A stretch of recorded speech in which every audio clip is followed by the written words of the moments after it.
¿Alguna vez sentiste soledad, incluso rodeado de personas?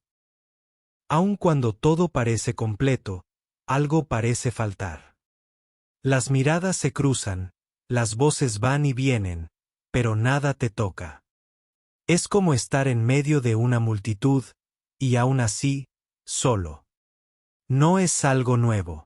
El ser humano siempre convivió con ese sentimiento, desde los primeros pasos de nuestra historia. El silencio interior, la sensación de estar solo, incluso entre otros, acompaña a la humanidad desde el principio. Y es en ese momento, entre muchos, pero solo por dentro, donde comienza nuestra historia. Los bastidores de la soledad, entre el ruido y el silencio. En las primeras comunidades humanas, estar solo era una amenaza directa a la supervivencia. La tribu era refugio, alimento, continuidad. El grupo definía quién era aceptado y quién sería olvidado. Aquel que se alejaba, por elección o exclusión, enfrentaba no solo el hambre, sino el miedo más profundo del ser humano, el de desaparecer. La soledad, en ese tiempo, no era buscada. Era el límite entre la vida y la muerte. Sin embargo, quizá fue allí, en el silencio de quien se apartó, donde nació el primer destello de pensamiento individual. Con el nacimiento de la agricultura, llegaron el territorio, la casa, el hogar. Por primera vez, el hombre pudo cerrar una puerta entre él y el mundo. Y el aislamiento dejó de ser castigo, comenzó a ser posibilidad.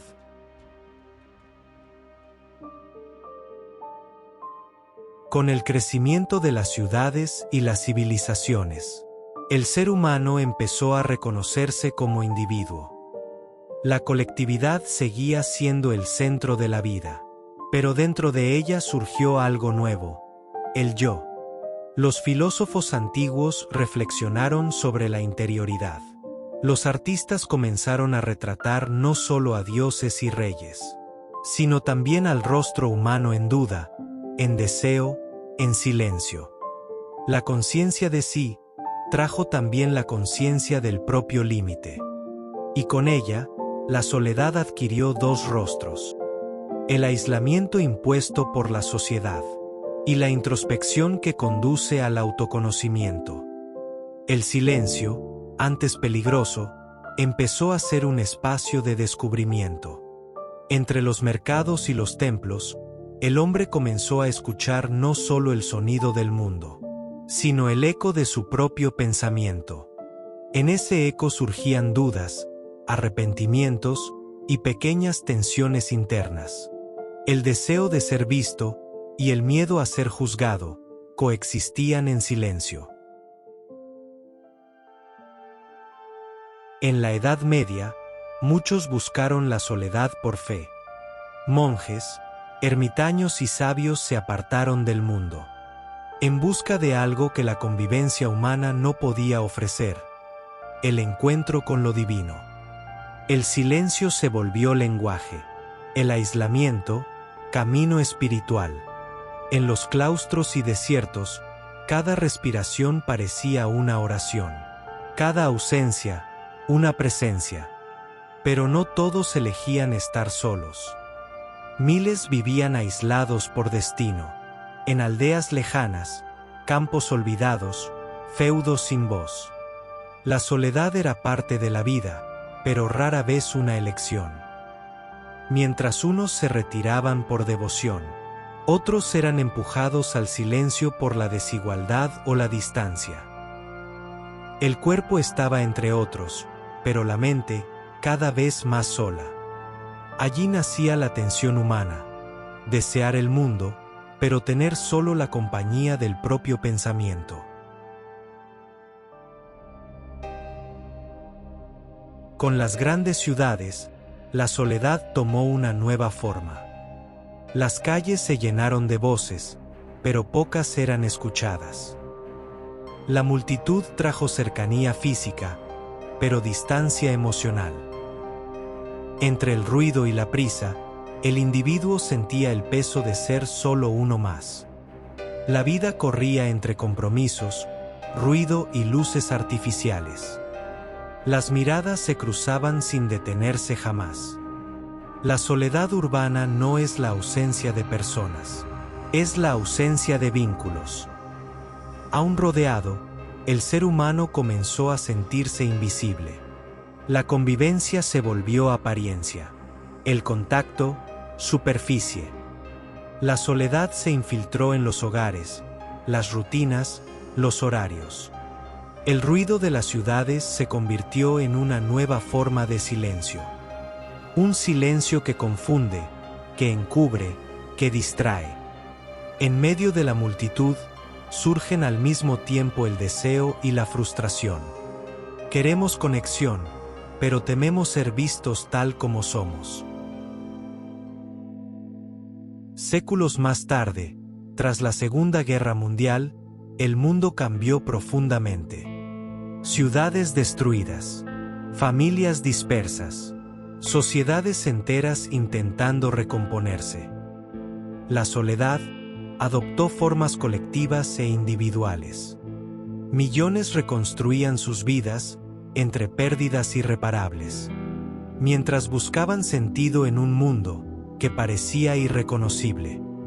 El desplazamiento de poblaciones y la reconstrucción urbana crearon nuevos espacios de aislamiento. Incluso en barrios llenos de gente, las personas podían sentirse solas. Entre vecinos que apenas se conocían, rutinas que no dejaban espacio para el encuentro. El trauma y el cambio social hicieron de la soledad algo invisible, pero profundo. Las calles se reconstruían, pero los corazones seguían en ruinas. En cada gesto simple, mirar una fotografía, tocar una pared que sobrevivió a la guerra, habitaba una tensión. El deseo de conectar y la imposibilidad de volver a lo que fue. Con la llegada de la tecnología, vivimos conectados todo el tiempo. Los mensajes cruzan continentes en segundos. Los rostros se multiplican en las pantallas. Pero paradójicamente, nunca se sintió tanto la ausencia de una presencia real. La soledad contemporánea es silenciosa y disfrazada. Se esconde bajo los me gusta, las risas de emoji, las reuniones virtuales y los videos interminables. Es la soledad de quien siempre está en línea, pero rara vez presente. De quien conversa con cientos, pero es olvidado en segundos. De quien comparte todo, y aún así guarda lo esencial. El exceso de conexión volvió superficial el contacto. El diálogo se volvió notificación. La mirada fue sustituida por la cámara frontal. Vivimos rodeados de voces, y aún así, solos en el ruido. Un río de información pasa frente a nosotros, demasiado rápido para ser tocado. La soledad digital no es ausencia física. Es distracción constante, comparación silenciosa, ansiedad disfrazada de conexión. Aún conectados, el ser humano enfrenta la sensación de invisibilidad. Como si estuviera en medio del mundo, y fuera de él al mismo tiempo.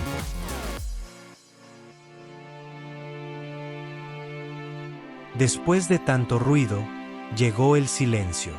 El bullicio se detuvo, y con él, el peso del aislamiento. En 2020, el mundo entero se encerró. Cada casa se volvió una isla. Por primera vez, la humanidad sintió la misma soledad, al mismo tiempo. Parejas se reencontraron, o se separaron. Familias redescubrieron la convivencia y el conflicto. Niños extrañaron el contacto, adolescentes notaron la falta de libertad. Y los mayores sintieron la ausencia de compañía. La pandemia nos obligó a enfrentar la soledad. Y en algunos casos, dejó huellas permanentes. El aislamiento reveló lo que el ritmo del mundo escondía. Cuánto dependemos unos de otros, y cuánto podemos estar juntos, y aún así, profundamente solos. El silencio colectivo mostró el reflejo más íntimo de nosotros mismos. La necesidad de compañía, y el desafío de mirar hacia adentro. La soledad pesa, y duele, pero también forma parte de nosotros. Existe desde los primeros pasos de nuestra historia. No siempre percibimos la soledad del otro, y tampoco siempre sabemos nombrar la nuestra. Pero está ahí, y no necesita ser enemiga. Puede guiarnos al encuentro con nosotros mismos, hacernos ver lo que el ruido ocultaba. Cuando acogemos nuestra propia compañía, descubrimos nuevas posibilidades. Percibimos que el silencio enseña, que la soledad también puede ser fuerza. Estar solo es reconocerse. Es tocar la propia esencia. Es encontrar paz y libertad en lo que antes parecía ausencia. Quien aprende a estar solo, no se pierde, se reencuentra. Los bastidores del mundo es un espacio para entender lo que nos hace humanos. Si esta reflexión te tocó, descubre más contenidos del canal. Dale like, suscríbete y comparte, y juntos seguiremos iluminando lo que se esconde detrás de nuestra historia.